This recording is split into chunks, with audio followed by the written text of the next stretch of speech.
அஸ்ஸலாமு அலைக்கும் வரஹ்மத்துல்லாஹி வபரகாத்துஹு.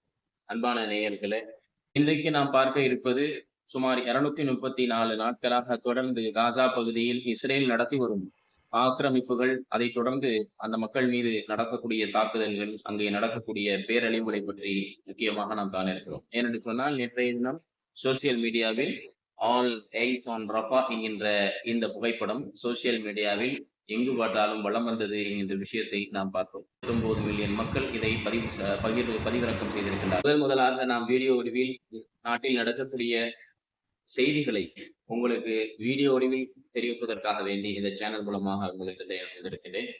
உங்களுடைய ஆதரவு நீங்கள் அளிப்பீர்கள் என்று நினைக்கின்றேன். இதில் ஏற்படக்கூடிய சிறிய தவறுகள் மேலும் வரக்கூடிய காலகட்டத்தில் அது சரி செய்து கொள்ளப்படும். முக்கியமாக நாம் இன்றைக்கு காணக்கூடிய ஒரு முக்கியமான விஷயம் என்னவென்று சொன்னால், உலகமே உற்று நோக்கி இருக்கக்கூடிய காசா பகுதி இஸ்ரேல் நடத்தக்கூடிய ஆக்கிரமிப்பின் காரணமாக அங்கே அப்பாவி மக்கள் கொலை செய்யப்பட்டுக் கொண்டிருக்கக்கூடிய நிலையை அறிந்து ஐநா சபை உள்ளிட்ட பல நாடுகள் எதிர்ப்பு தெரிவித்த பிறகும் நேற்றைய தினம் 2 தினங்களுக்கு முன்பு ஆல் ஐஸ் ஆன் ரஃபா என்று சொல்லக்கூடிய இந்த போஸ்டர் சோசியல் மீடியாக்களில் மிகப்பெரிய ஒரு தாக்கத்தை ஏற்படுத்தியது என்றுதான் சொல்ல வேண்டும். என்று சொன்னால், இந்த நாட்டில் இருக்கக்கூடிய முக்கிய பிரபலங்கள் தங்களுடைய ஸ்டோரியில் இந்த போஸ்டரை பதிவிறக்கம் செய்து தன்னுடைய ஆதரவை அங்கே பாதிக்கப்பட்டுக் கொண்டிருக்கக்கூடிய அப்பாவி பெண்கள் குழந்தைகளுக்கு தங்களுடைய ஆதரவை தெரிவித்த வந்த வண்ணம் உள்ளனர் என்பதை நாம் அறிந்தோம். அதே சமயத்துல எதனால எல்லாரும் ஆல் ஐஸ் ஆன் ரஃபா என்கின்ற இந்த வாசகத்தை இங்கே பயன்படுத்தி இருக்கிறார்கள் என்று பார்ப்போம் என்று சொன்னால், இதுதான் Rafah border, Rafah crossing border. அதாவது எகிப்து நாட்டுக்கும் பாலஸ்தீன் காசாவுடைய எல்லைக்கும் அருகாமையில் இருக்கக்கூடியதான் இந்த ரஃபா என்று சொல்லக்கூடிய இந்த பார்டர். இந்த பார்டர்ல தான் இப்ப என்ன செய்யுதுன்னா, இஸ்ரேல் கடுமையான தாக்குதலை நடத்தி அங்கு வாழக்கூடிய மக்களுடைய கூடாரங்கள் எல்லாம் அழிக்கப்பட்டு நசுக்கப்பட்டு கொண்டிருக்கக்கூடிய ஒரு நிலையை தான் நாம் பார்த்துக்கோம். இந்த போர் தொடங்கிய நாள் முதல் காசாவுடைய வடக்கு பகுதியில் நார்த்து காசா, அதாவது ஜபலலியா என்கின்ற இடத்திலிருந்து நார்த்து காசாவிற்கு இஸ்ரேல் அங்கு வாழ்ந்து கொண்டிருக்கக்கூடிய சுமார் 2.2 மில்லியன் மக்களை இடம்பெயருமாறு கட்டளை பிறப்பிச்சு. உடனே மக்கள் என்ன செஞ்சாங்கன்னா, இங்க நீங்க வாழ்வது சாத்தியம் கிடையாது, ஹமாஸ் இயக்கத்தை நாங்கள் அடித்து ஒழிக்கப் போகிறோம், அதனால் பொதுமக்கள் பாதுகாப்பான இடத்தை நோக்கி சென்று விடுங்கள் என்று அறிவிப்பு செய்தவுடன் என்ன செஞ்சாங்க, அங்க இருக்கக்கூடிய மக்கள் அங்கிருந்து இடம்பெயர்ந்து நார்த்து காசாவிற்கு வந்தார். நார்த்து காசாவிற்கு வந்த மக்களை அங்கிருந்து நீங்கள் இன்னும் வேறு பகுதிக்கு செல்லுங்கள் என்று இஸ்ரேல் சொன்னது.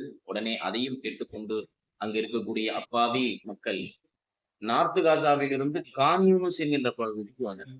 இப்படி கான்யூனிஸில் இருந்து வந்த பொழுது கான்யூனிஸிலும் அங்கே அங்கே ஹமாஸுடைய இயக்கத்தினர் இருந்து கொண்டிருக்கிறார்கள், அவர்களை நாங்கள் தாக்கப் போகிறோம் என்று சொல்லி கான்யூனிஸில் இருந்து அங்க இருக்கக்கூடிய மக்களை அப்படியே என்ன செய்தார்கள், நீங்கள் ரஃபாவுடைய பார்டருக்கு சென்று விடுங்கள், அதுதான் உங்களுக்கு சேஃப்டியான இடம், அதாவது நீங்கள் வாழ்வதற்கு தகுதியான இடம், அதாவது வாழ்வதற்குண்டான எந்த ஒரு வழியும் கிடையாது, அதாவது சுமார் 1 வருடங்கள் ஆக போகிறது மின்சாரம் இல்லாமல், தண்ணீர் இல்லாமல், உணவு இல்லாமல் அந்த மக்கள் சிரமப்பட்டு கொண்டிருக்கக்கூடிய ஒரு சூழலை பார்க்க, அங்க வாழ்ந்து கொண்டிருக்கக்கூடிய பெண்கள் குழந்தைகள் என்று எல்லோரும் காயப்பட்டு இதுவரைக்கும் 37,000 மக்கள் அப்பாவிகள் சிவிலியன்ஸ் இதுவரைக்கும் கொல்லப்பட்டிருக்கிறார்கள். இது அபிஷியலாக கிடைக்கக்கூடிய ஒரு ரிப்போர்ட். இப்படி இருக்கும் பொழுது 85,000க்கு அதிகமானவர்கள் உடல் ஊனமுற்றவர்களாக ஆகிவிட்டார்கள்.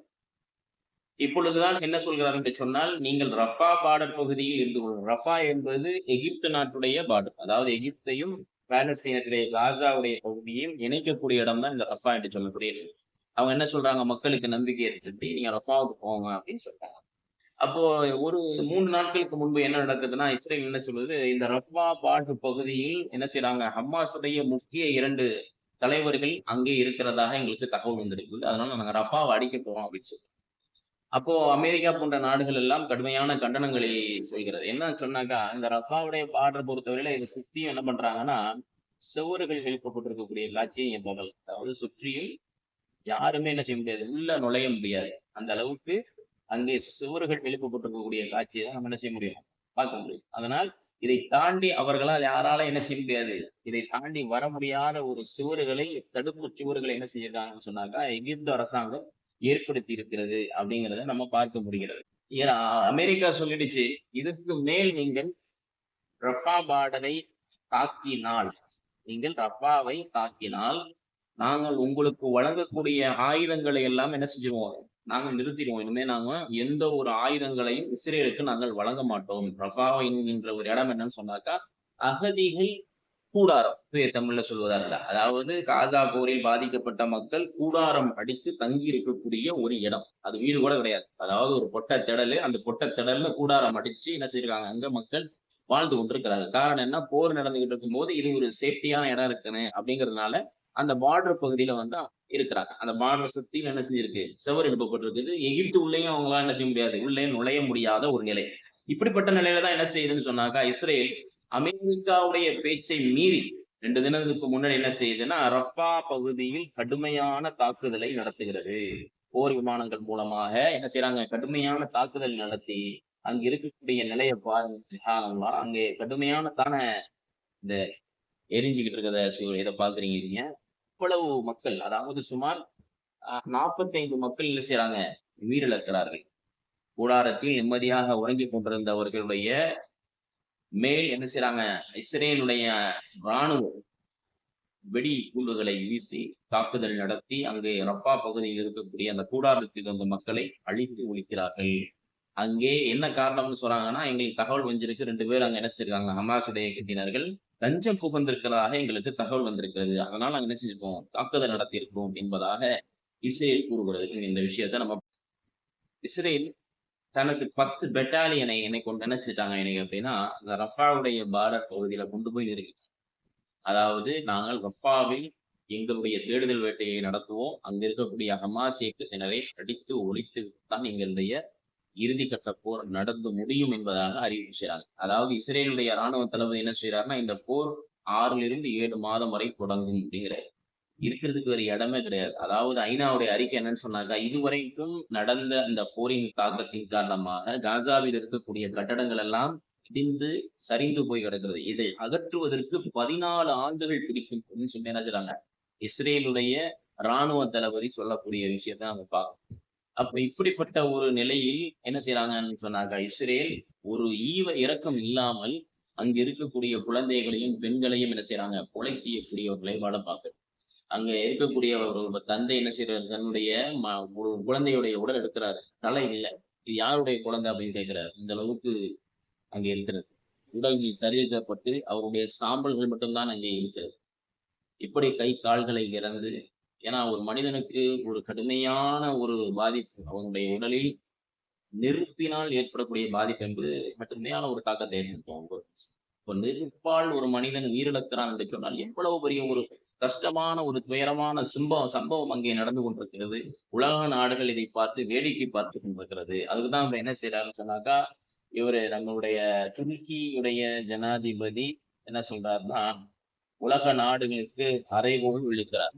எர்டோகன் என்ன சொல்றாருன்னா, இஸ்லாமிய அரபு நாடுகளுக்கு சொல்றாரு, இது இது இன்னுமே என்னப்பா எதுக்குப்பா வெயிட் பண்ணிட்டு இருக்கீங்க? எல்லாம் போயிடுச்சு. எல்லாத்தையும் அடிச்சு ஒழிக்கிறான். சர்வாதிகார போக்கிலே செயல்பட்டுக் கொண்டிருக்கக்கூடிய இஸ்ரேலுக்கு எதிராக நீங்கள் வந்து ஒரு ஒரு அறிக்கை கூட விட மாட்டேங்கிறீங்க. அதுக்கு எதிராக துணிந்து போர் புரிய வர மாட்டேங்கிறீங்க. ஒன்று சேர்ந்து இதுக்கு ஒரு முடிவு கட்டுங்க என்கின்ற அடிப்படையில என்ன செய்றாரு, தாயிஃப் எர்டோகன் சொல்லுங்க என்ன சொல்றாரு, அவர் பத்திரிகை ஆசிரியர் சொல்லக்கூடிய ஒரு விஷயத்த பார்க்கணும். இதெல்லாமே ஸ்பெயின், நார்வே போன்ற நாடுகள் எல்லாம் பாலஸ்தீனத்தை தனி நாடாக அங்கீகரித்து தீர்மானத்தை நிறைவேற்றிய சம்பவங்களை எல்லாம் நாம் பார்க்கிறோம்.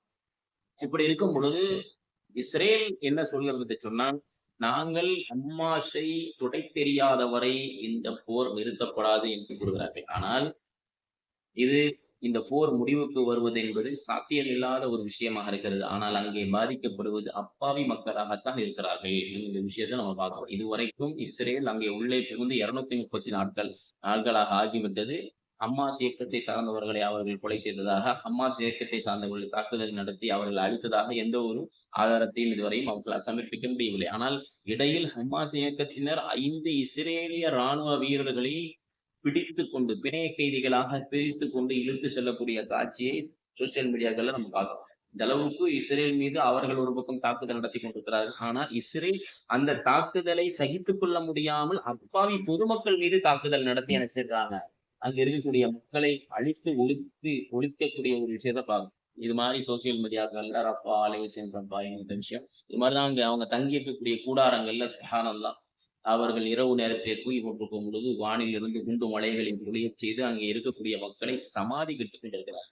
அங்கு இருக்கக்கூடிய கல்லறைகளை, மண்ணறைகளை அவர்கள் மூடிக்கொண்டிருக்கக்கூடிய ஒரு நிலைப்பாட்டை தான் நம்ம பார்த்து இருக்கோம். இதுதான் இன்றைக்கு உள்ள விஷயம். இதற்கு உலக நாடுகள் ஒன்று சேர்ந்து இதற்கு ஒரு முடிவு கட்ட வேண்டும். முஸ்லிம் சமுதாயத்தினர் அதிகமான முறையில குன்னூத்துல நீங்க என்ன செய்யுங்க, அந்த மக்களுக்காக வேண்டி துவா செய்யுங்க. இதுதான் சரியான நேரம். இத விட்டுட்டா அதுக்கப்புறம் அவங்களுக்கு எங்க போவாங்கன்னு தெரியாது. அல்லாஹ் தான் அவங்களுக்கு உதவியை கொடுக்க வேண்டும் என்று சொன்னால் இறுதி கட்டத்தில் நின்று கொண்டிருக்கிறார்கள். இங்கும் வர முடியாமல், அங்கும் செல்ல முடியாமல் அல்லாஹ்வுடைய உதவி எதிர்பார்த்துக் கொண்டிருக்கிறார்கள். அவர்களுக்காக வேண்டி நாம் செய்யக்கூடிய ஒரு உதவி என்னவென்று சொன்னால், குன்னூத்துல நீங்க அல்லாஹ்விடத்திலே இரு கைகளை ஏந்தி நீங்க துவா செய்து கொண்டே இருங்கள். அவர்களுக்கு அல்லாஹ் அவர்களுக்கு உதவி செய்ய வேண்டும் என்பதாக நீங்கள் அல்லாஹ்விடத்திலே இரு கைகளை ஏந்தி உதவி செய்யுங்கள். என்று சொன்னால் அரபு நாடுகள் இத்தனை அரபு நாடுகள் இருந்தும் அவர்களுடைய விஷயத்தில் எந்த ஒரு குரலையும் கொடுக்காமல் அமைதி காத்துக் கொண்டிருக்கிறார்கள். ஜோர்டான்ல மக்கள் என்ன செய்றாங்க? ஒன்றிணைந்து மிகப்பெரிய ஒரு போராட்டத்தை நடத்துறாங்க. ஆனா சவுதியிலயோ, குவைத்திலயோ, கத்தார்லயோ இன்னும் பல நாடுகள் இதை பற்றி உண்டான எந்த ஒரு விழிப்புணர்வும் இல்லாமல் இருந்து கொண்டிருக்கிறார்கள் என்கிற விஷயத்தை பார்க்கிறோம். இதற்கு ஒரு முடிவு கட்ட வேண்டும் என்று சொன்னால், இறைவன் அவனுடைய உதவியை வழங்க வேண்டும். அதே சமயத்தில் உலக நாடுகள் ஒன்றிணைந்து இந்த அப்பாவி மக்கள் கொல்லப்படுவதை தடுத்து நிறுத்தப்பட வேண்டும்.